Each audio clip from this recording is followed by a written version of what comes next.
మా అమ్మ చెప్పిన వాళ్లకు లేదనకుండా కాదనకుండా ఎందుకు ఏమి అని అడగకుండా వెంటనే అదే మాలోల నరసింహస్వామి గుడి.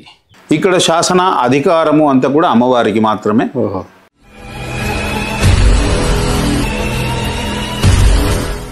ఇది శ్రీ మాలోల నరసింహస్వామి సన్నిధి. మార్గం ఇటంట వెళ్ళారండి. ఇట్లా పోయి మనం అలా ఎక్కి కొండపైన అట్లా ఆ పైకి వెళ్ళాలండి. అక్కడికి నరసింహస్వామి క్షేత్రాలు ఏ క్షేత్రం చూసినా సర్వం అడవులలోనే. ఇది శ్రీ మాలోల నరసింహస్వామి సన్నిధి. మార్గం ఇటంట వెళ్ళారండి.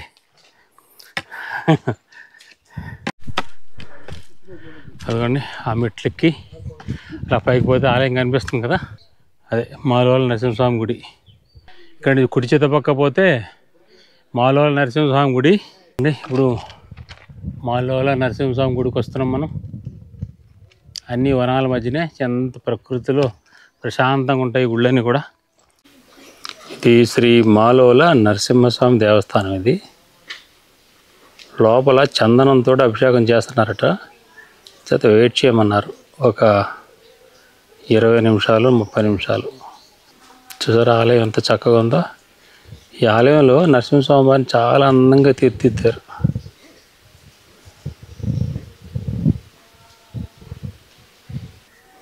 ఇదంతా ఆలయ పరిసర ప్రాంతాలు ఇవన్నీ. ప్రతి ఆలయానికి ఒక సెంచు ఫ్యామిలీకి వాచ్మెన్గా పెట్టించారు. వాళ్ళు ఉండే నివాసం అది. వాళ్ళు ఇక్కడే ఉంటారు. ఇంకా ఇంత చుట్టూ అడవులు చూసారా, దట్టమైన అడవులు. ఇది ఈయన వన్ ఆఫ్ ది వాచ్మెన్. ఏం బ్రదర్, ఏం డీల్ సెట్? 50,000 కాదు 60,000 ఇస్తాను, ఇస్తావా నీ జాబు? లక్ష్మీ అమ్మవారు ఇక్కడ సింహప్రభ సార్. ఓకే. ఇక్కడ చిత్రగుప్త, ఇక్కడ కాలభైరవ. ఇటు వైపు వస్తే పెంచలక్ష్మి అమ్మవారు వాళ్ళ తల్లి. ఓకే. ఇక్కడ వాళ్ళ ఫాదర్ పెంచలక్ష్మి తల్లిదండ్రులు ఇద్దరు. ఓకే. చూడండి లోపల జయ విజయులు ఉన్నారు. చిన్నగా ఏదో కన్స్ట్రక్షన్ కార్యక్రమం నడుస్తుంది. మనకి అంతకుమించి లోపలికి వెళ్ళి కెమెరాలతో వీడియోలు తీయడానికి అవకాశం లేదు. కెమెరాలు నిషిద్ధం కాబట్టి భక్తులు గమనించవలసింది. నమస్తే అండి పంతులు గారు. నమస్కారం సార్. ఇక్కడ మాలోల నరసింహస్వామి ఎంతో ఇష్టపడి కష్టంతో కూడుకుని ఈ స్వామివారికి వచ్చాం. చాలా తృప్తిగా ఉంది. ఈ క్షేత్ర ప్రభావం, ఈ క్షేత్ర విశేషం, కొంచెం పురాణ విశేషాలు ఏమంటే మా భక్తులకి తెలియజేయాలని కోరుతున్నాం మిమ్మల్ని. వారిజా వారితాభయైర్ వాణీపతి ముఖైః మహితాయ మహోదార మాలోలాయాస్తు మంగళం జ్వాలాహోబిల మాలోల క్రోడకారింజ భార్గవాః యోగానందశ్చత్రవటః పావనో నవమూర్తయ. అహోబిల క్షేత్రం లోపల 9 మంది నరసింహస్వాములు స్వయం వ్యక్తంగా వెలిసిన ఈ యొక్క క్షేత్రం లోపల మాలోల నరసింహస్వామి అనేటువంటి ఈ దేవాలయం 3వ దేవాలయము. ఇది కొండపై నుంచి కరెక్ట్గా 1 కిలోమీటర్ దూరం లోపల లక్ష్మీ సమేతంగా నరసింహస్వామి కొలువైన దివ్యక్షేత్రము. ఇక్కడ 2 మూర్తులు ఉంటాయి. ఒక మూర్తి స్వయం వ్యక్తమైనటువంటిది, సాలగ్రామంతో స్వామివారు ఏర్పడినటువంటి స్వరూపము. ఇంకొకటి అహోబిల మఠం 45వ పీఠాధిపతిలో శ్రీ లక్ష్మీ నృసింహ దివ్య పాదుకా సేవక శ్రీవన్షడగోప శ్రీ నారాయణ యతీంద్ర మహాదేశిగన్ స్వామివారు ప్రతిష్ఠ చేసినటువంటి ఒక విగ్రహము ఉంటుంది లక్ష్మీ నరసింహస్వామిది. ఈ స్థలము పూర్వం బ్రహ్మదేవుడు తపస్సు చేసినట్లుగా, మళ్ళీ లక్ష్మీదేవి తపస్సు చేసినట్లుగా, లక్ష్మీదేవి ద్వారా నరసింహస్వామి వారి వద్ద నుంచి బ్రహ్మదేవుడు వేదాలను పొందినట్లుగా ఇక్కడ చరిత్ర ఉంది. అందువల్ల ఈ యొక్క క్షేత్రం లోపల ఉండేటువంటి ఈ యొక్క కొండను వేదాద్రి కొండ అని పిలుస్తారు. వేదాలకు మూలమై ఉండేటువంటి ఈ ప్రదేశము, ఇక్కడికి 10 నిమిషాల దూరం లోపల ప్రహ్లాద గుహ అనేటువంటి ఒక స్థలం ఉంది. అక్కడ యోగానంద నరసింహస్వామి వారు త్రినేత్రధారి అయి శంకుచక్రాలు ధరించి ధ్యానముద్ర లోపల సుదర్శనుని యొక్క స్వరూపము, మళ్ళీ శ్రీమహన్ మహావిష్ణు స్వరూపము ఒక గుహ లోపల అక్కడ దర్శనమిస్తాయి. ఈ స్థలం విశేషమేమి అంటే ఈయన శుక్రగ్రహానికి అధిపతిగా చెప్తారు. అదే ప్రకారంగా ఈ స్థలానికి తిరుమంగై ఆళ్వార్ వేంచేసి మంగళాశాసనం చేసినట్లుగా విశేషం ఉంది. కలియుగం లోపల భక్తులను అనుగ్రహించడానికి ఆనాడు బ్రహ్మదేవుడు కోరిన కోరిక మేరకు 1398వ సంవత్సరం లోపల ఒక బ్రహ్మచారిని అహోబిలానికి స్వప్నం లోపల బ్రహ్మచారికి దర్శనమిచ్చి అహోబిల క్షేత్రానికి రమ్మని చెప్పి, ఆ చెప్పినటువంటి స్వరూపము వృద్ధ సన్యాసి రూపం లోపల స్వప్నంలో దర్శనమిచ్చి పిలిచి ఇది చేస్తారు.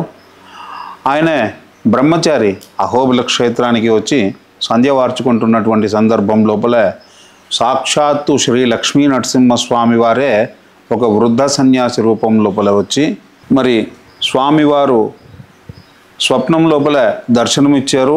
వారి ఆదేశం ఏందో తెలుసుకోవడానికి బ్రహ్మచారి సంధ్యావందనం అంతా ముగించుకొని స్వామివారి దగ్గరికి వచ్చి సాష్టాంగం చేసి విషయం చెప్తారు.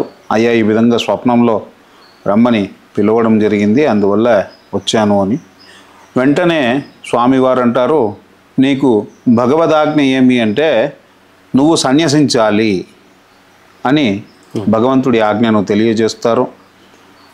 భగవంతుడే భగవదాజ్ఞను తెలియజేసిన తర్వాత భక్తుడు శిరస వహించి సన్యాస స్వీకారం చేస్తారు. సన్యాసాశ్రమ స్వీకారం చేసిన తర్వాత స్వామివారు ఒక్కొక్క రోజు ఒక్కొక్క ప్రదేశం లోపల ఉండి ఆయా ప్రదేశాల్లో ఉండేటువంటి భక్తులను అనుగ్రహించటానికి గాను ఆయన దేశ పర్యటన చెయ్యమని సాక్షాత్తు నరసింహస్వామి వారి ఆదేశం. అందువల్ల మిగిలిన మఠాల లోపల ఉండేటువంటి మఠాధిపతులకు సంచార యోగ్యత లేదు. ఓకే, కేవలం ఈ యొక్క అహోబిల మఠాధిపతులు మాత్రం వైష్ణవపరంగా స్వామివారిని ఏ దేవుడైతే ఆయనకు అనుకూలంగా భక్తులను అనుగ్రహించటానికి వెళ్ళనున్నారో ఆ దేవుడు ఆయన చేతిలోకి లక్ష్మీ నరసింహస్వామి స్వరూపం లోపల వచ్చేస్తారు. భక్తుడు నిజమైన ఆర్తితో 2 చేతులు ఎత్తి మొక్కి కష్టంలో ఉన్నాను కాపాడు అని చెప్పి నరసింహస్వామిని తలిస్తే చాలు, వెంటనే ఆయన ఇక్కడికి రావక్కర్ల భక్తుడు భగవంతుడే ఆయన దగ్గరికి వెళ్తారు, వెళ్ళి అనుగ్రహం చేస్తారు. అంతటి పరమ కారుణ్యమైనటువంటి మూర్తి శ్రీ రమాలోల నృసింహస్వామి. మాలోల నృసింహస్వామిని ఈ పేరు ఎందుకు వచ్చిందంటే, పూర్వం బ్రహ్మదేవుడు నరసింహస్వామిని వరం అడిగితే దానికి నిరాకరిస్తారు నరసింహస్వామి. అప్పుడు లక్ష్మీదేవి ద్వారా చెప్పించుకొని వరాన్ని ఇప్పించుకుంటారు. మా అమ్మ చెప్తే ఇచ్చావు కాబట్టి, సాక్షాత్తు కొడుకునైనటువంటి నాకు ఇవ్వడానికే తమరి చేతులు రాలేదు కాబట్టి, అందువల్ల వచ్చిపోయేటువంటి వాళ్ళు మా అమ్మని అడుగుతారు. మా అమ్మ చెప్పిన వాళ్లకు లేదనకుండా కాదనకుండా ఎందుకు ఏమి అని అడగకుండా వెంటనే నువ్వు అనుగ్రహించాలి. వాళ్ళు నీ దగ్గరికి రాకపోయినా మా అమ్మని అడిగితే చాలు, మా అమ్మ నీకు చెప్పిందంటే చాలు, నువ్వే వెళ్ళి వాళ్ళను అనుగ్రహించాలి. ఏ విధంగా అనుగ్రహించాలి అంటే, ఒక తండ్రి ఒక కొడుకు ఏ విధంగా లోటుపాట్లు ఉండకుండా చూసుకుంటారో ఆ విధంగా నువ్వు అనుగ్రహించాలి అని చెప్పి మరి నరసింహస్వామిని బ్రహ్మదేవుడు అడగడం జరిగింది. శాసనాధికారాలు లేకుండా ఉండమని స్వామిని కోరారు. ఇక్కడ శాసన అధికారము అంతా కూడా అమ్మవారికి మాత్రమే. అందుకని మా లోలుడు అంటే లోబడి చెప్పిన పని చేసేటువంటి వాడు. లక్ష్మీదేవి చెప్పిన పనిని స్వామివారు తూచా తప్పకుండా ఎందుకు ఏమి ఇంకొక అర్ధగంటకి చేస్తాను, గంటకి చేస్తాను, రేపు చేస్తాను అని అనకుండా వెంటనే చేయాలి అనేటువంటి ఒక ప్రధానమైనటువంటి ఉద్దేశంతో స్వామివారు ఈ క్షేత్రం లోపల బ్రహ్మదేవుడు కోరిన కోరిక మేరకు ఈ రోజుకు కూడా భక్తులు లక్ష్మీదేవిని ప్రార్థిస్తే లక్ష్మీదేవి తరపున వారి యొక్క అనుగ్రహం చేయటానికి నరసింహస్వామి వారు కష్టపడి సంచారం చేస్తున్నారండి ఈ కాలం లోపల. అందుకే బ్రహ్మచారి ఎవరు తెలుసుకోవచ్చండి ఫస్ట్ నరసింహ? కిడాంబి శ్రీనివాసాచార్యులు అనేటువంటి ఆయన బ్రహ్మచారి పేరు. సన్యసించిన తర్వాత నరసింహస్వామి అతనికి అనుగ్రహించినటువంటి దివ్య దుర్నామం ఏమి అంటే ఆది వన్ షడగోప అనేటువంటి పేరు. ఇవి 3 కూడా నమ్మాళ్వారి పేర్లు. నమ్మాళ్వారి పేర్లు సాక్షాత్తు ఈ యొక్క అహోబిల మఠ మొట్టమొదటి పీఠాధిపతికి సాక్షాత్తు నరసింహస్వామి వారు అనుగ్రహించారు.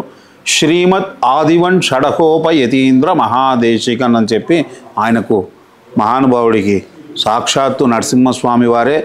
ఎట్లాగైతే ఇప్పుడు మొదటి ఆచార్యులు గురువు, మొదటి గురువు పిల్లవాడికి తండ్రి అవుతారు. ఆ తర్వాత గురుకులంలో గురువు అవుతారు. ఆ తర్వాత పిల్లనిచ్చిన మామగారు అవుతారు. ఆ తర్వాత ఒక అధికారంలో ఉన్నప్పుడు వానికి ఆ స్థాయిని ఇచ్చినటువంటి అధికారి గురువు అవుతారు. ఆ తర్వాత వానప్రస్థాశ్రమము, సన్యాసాశ్రమము, ఈ విధంగా కొన్ని ఆశ్రమాలు ఉన్నాయండి మన ధర్మాల్లో. 4 ధర్మాలు ఉన్నాయి. ఇందులో సన్యసించే వాళ్లకు సన్యాసియే తన యొక్క మంత్రాన్ని అనుగ్రహించాలి. ఆ మంత్రాన్ని ప్రేష మంత్రము అని చెప్పి పిలుస్తారు. సాక్షాత్తు నరసింహస్వామియే తన ప్రేష మంత్రాన్ని ఈ యొక్క బ్రహ్మచారికి అనుగ్రహించినట్లుగా విశేషం. అందువల్ల ఇక్కడ మంగళాశాసనం కూడా ఉంది. ఆదివన్ షడగోప స్వామి వారు చేసినటువంటిది.